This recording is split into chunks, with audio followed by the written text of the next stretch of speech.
नमस्कार दोस्तों, स्वागत है आपका रघुवंशम अकेडमी के इस ऑनलाइन प्लेटफॉर्म पर।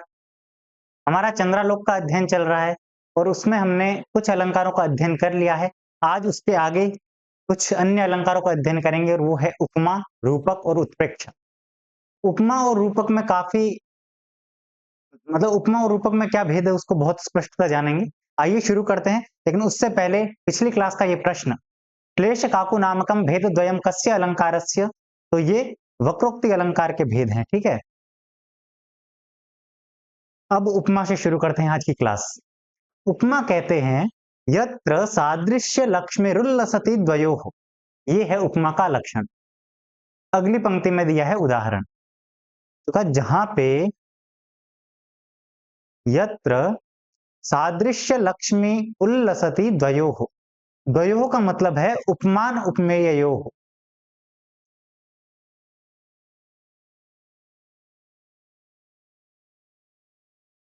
उपमेय और उपमान,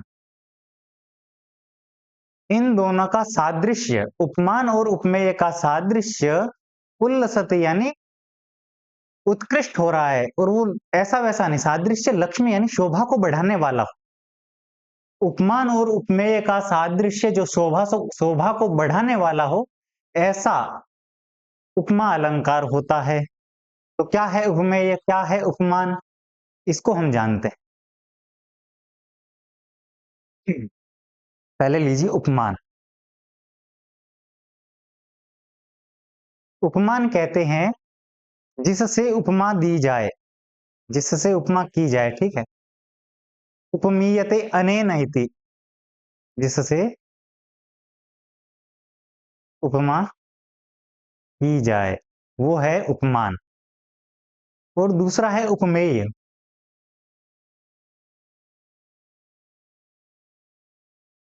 उपमेय कहते हैं जो उपमीत होता है, जिसको उपमा दी जाए, जिसको उपमा दी जाएगी वो कहलाएगा उपमेय। अब इसको उदाहरण के माध्यम से समझते हैं। जैसे हमने कहा चांद के समान मुख। अब इसमें उपमा किसको दी जा रही है? मुख को दी जा रही है, क्योंकि वो चांद के समान है। तो जो उत्कृष्ट होता है वो उपमान होता है, और जो जिसको उपमा दी जाती है वो उपमेय होता है। चांद के समान मुख, तो उपमा किससे दी है? चांद से उपमा की है मुख की, और मुख को उपमा दी है चांद की।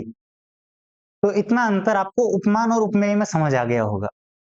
अब तीसरी चीज होती है इसमें साधारण धर्म।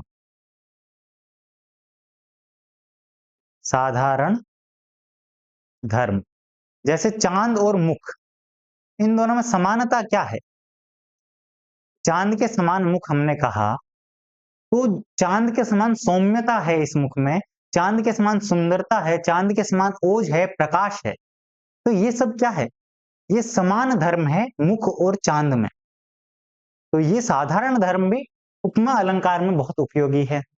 और चौथी चीज है उपमावाचक शब्द। वाचक शब्द, वाचक शब्द होते हैं जैसे इव, नु, यथा आदि। ये जो है ना, क्योंकि ये लगाते हैं तभी उपमा अलंकार आता है ना। जैसे वर्ड हम हिंदी में यूज करते हैं कि चांद जैसा मुखड़ा, तो जो जैसे वर्ड हिंदी में यूज किया उसकी जगह जो संस्कृत में इव, नु, यथा का प्रयोग करते हैं, वो क्या है? वाचक शब्द। इन चार चीजों के बिना उपमा अलंकार नहीं होता है। वैसे हो जाता है तो वहां पे लुप्तोपमा आदि आदि अन्य भेद हो जाते हैं। इस उपमा अलंकार के मम्मट ने जो है वो 25 भेद कहे हैं, लेकिन इन्होंने स्पेशली कोई भेद नहीं कहे हैं। अन्य नाम से जो अलंकार कहे उनको पृथक ही अलंकार मान लिया है, संपूर्णोपमा आदि। तो उपमा अलंकार हमारे लिए इतना ही उपयोगी है। इसका उदाहरण है हृदय खेलतो रुच्चैः तन्वंगिस तनयोरिव। कि हृदय जो है ना, उस हृदय पे खेल तो हो, जो रमणीय क्रीडन करते हुए उच्च ही और ऊंचे उठे हुए, तन्वंगी स्तनयोरिव। तन्वंगी नायिका के लिए कहा गया है कि जो नायिका है उसके उस तनु अंग वाली नायिका के हृदय पर खेलते हुए स्तन जिस प्रकार एक दूसरे के समान शोभा को बढ़ाने वाले हैं, तो यहाँ सादृश्य कैसे कैसे है? द्वयोः कूचयोः पृथक यत् सादृश्यं दृश्यते कि प्रथमः द्वितीयवत् सुंदरः द्वितीयः प्रथमवत् सुंदरः। तो जो एक दूसरे से समानता दिखाई गई है, एक दूसरे के समान सुंदरता दिखाई गई है, वो है सादृश्य के कारण उपमा अलंकार, और वो शोभा को बढ़ाने वाले हैं। लक्ष्मी जो वर्ड यूज हुआ है इसमें पद में, वो क्या है? शोभा को बढ़ाने वाला होना चाहिए, अतः वो उपमा अलंकार है। ठीक है, अब आपका उपमा अलंकार स्पष्ट हो गया होगा। अब आगे बढ़ते हैं। रूपक। रूपक किसे कहते हैं? यत्रोपमान चित्रेण सर्वथाप्य सर्वथा अपि उपरज्यते उपमेयमयी भित्तिस्तत्र रूपकम इष्यते। तो ये रूपक की इन्होंने परिभाषा की है, यानी जहां पे उपमान चित्रेण उपमेय भित्ति, कुल मिला के रूपक यानी जहां आरोप किया जाए, जहां आरोप होगा वहां रूपक अलंकार होगा। कैसे? जैसे यहां का उपमान चित्र और उपमेयमयी भित्ति। तो उपमेय भित्ति, तो उपमेय अब उपमेय नहीं है, उपमेय क्या बन गया है? भित्ति। और उपमान उपमान नहीं रहा, उपमान चित्र बन गया है। तो ये रूपक कर दिया है इन्होंने, आरोपित कर दिया है। उपमेय के ऊपर भित्ति का आरोप है और उपमान के ऊपर चित्र का आरोप है। जैसे उदाहरण लीजिए, कमल के समान आंखें, कमल नयन। तो वो कब कमल कमल नहीं रहा, नहीं मतलब आंखें आंखें नहीं रही, आंखें क्या है? साक्षात कमल है। तो वो है रूपक। जब समान अर्थ जब प्रयोग करेंगे तब तो वो हो जाएगा उपमा अलंकार। समान आदि जब होगा तब तो वो उपमा हो जाएगा। लेकिन जब समान नहीं बल्कि वही है, मुख चांद के जैसा नहीं है, चांद ही मुख है, जब ऐसा कहा जाएगा तो वो रूपक हो जाएगा। क्यों? क्योंकि मुख के ऊपर चांद का आरोप कर दिया है। वैसे ही आंख पर कमल का आरोप कर दिया है। तो ये है रूपक अलंकार। इसको इस उदाहरण के माध्यम से अगर समझेंगे तो कह रहे हैं कि उपमान चित्रेण, उपमान चित्र के द्वारा सर्वथा उपयुज्यते उपरज्यते, कि संपूर्ण रूप से आच्छादित कर दिया जाए। किसको? उपमेय भित्ति। उपमेय रूपी भित्ति को जब उपमान रूपी चित्र के द्वारा आच्छादित कर दिया जाए तो वो क्या कहलाएगा? रूपक कहलाएगा। कैसे? इसको देखिए। जैसे ये है उपमान रूपी भित्ति, नहीं उपमेय रूपी चित्र, और ये है उपमेय रूपी भित्ति। अब जो उपमेय जो है जिससे हमें कल्पना करनी है, उस भित्ति के ऊपर इस चित्र का आरोप कर दिया जाएगा, तो ये भित्ति भित्ति रहेगी ही नहीं, संपूर्ण भित्ति के ऊपर चित्र आ गया। वैसे ही मुख मुख नहीं रहा, मुख के ऊपर चंद्र आ गया। आंखें आंखें नहीं रही, आंख के ऊपर कमल आ, मतलब आंख रही ही नहीं, आंख जो कमल है, साक्षात कमल ही है। तो वो है रूपक, जब आरोप कर दिया जाए किसी का। ठीक है, इस रूपक के इन्होंने तीन भेद माने हैं। रूपक के कितने भेद माने हैं इन्होंने? तीन। इन तीनों भेदों को हम पृथक पृथक जानते हैं। आइए शुरू करते हैं। तीन नहीं, सॉरी, चार भेद माने हैं इसके। सोपाधिक रूपक, ये प्रथम रूपक का भेद है। समान धर्म युक्त साध्य रूपात सोपाधि रूपकम, पहला भेद है सोपाधि रूपक, और उसकी परिभाषा की है समान धर्म। जो समान धर्म, मैंने अभी उपमा अलंकार पढ़ते समय बताया था कि उपमेय और उपमान में जो समान है वो होता है समान धर्म। उस समान धर्म से युक्त जो साध्य है, उस साध्य पर जब आरोप कर दिया जाएगा, उस आरोप के कारण सोपाधिक रूपक कहलाएगा। कैसे? इसको उदाहरण के माध्यम से समझते हैं। कहा, उत्सिक्त क्षितिभिर लक्ष्य पक्ष छेद पुरंदरः। उत्सिक्त कहते हैं घमंड। ठीक है, क्षितिभृत, इस क्षितिभृत के दो अर्थ है, एक तो राजा और एक पर्वत। तो जो घमंडी पर्वत हैं और जो घमंडी राजा हैं, उनके लक्ष्य पक्ष छेद पुरंदरः, उनके जो पक्ष वाले हैं, मतलब राजा के पक्ष में तो इस पक्ष का अर्थ हो जाएगा उसके सहायक, और पर्वत के पक्ष में उसके पंख, जिनका पंखों का छेदन इंद्र ने किया था, इसीलिए इस इंद्र को पुरंदर कहा जाता है। तो उन पक्षों का छेदन करने वाला पुरंदर है, मतलब इंद्र पर्याप्त है उन राजाओं को और पर्वतों को, पर्वतों के पक्ष को छेदन करने के लिए। अब ये जो उत्सिक्त शब्द प्रयोग किया है यहाँ पे रूपक अलंकार है। कैसे है? राजा भी घमंडी होते हैं और पर्वत भी घमंडी होते हैं, इन दोनों में घमंड है, समान रूप से है। तो जो परिभाषा हमने पढ़ा था, समान धर्म युक्त, समान धर्म से युक्त जो साध्य है, साध्य क्या है? पक्ष छेद करना। उस साध्य में समान धर्म के होने के कारण यहाँ पे सोपाधिक रूपक है। ठीक है, तो सोपाधिक रूपक का उदाहरण क्या है?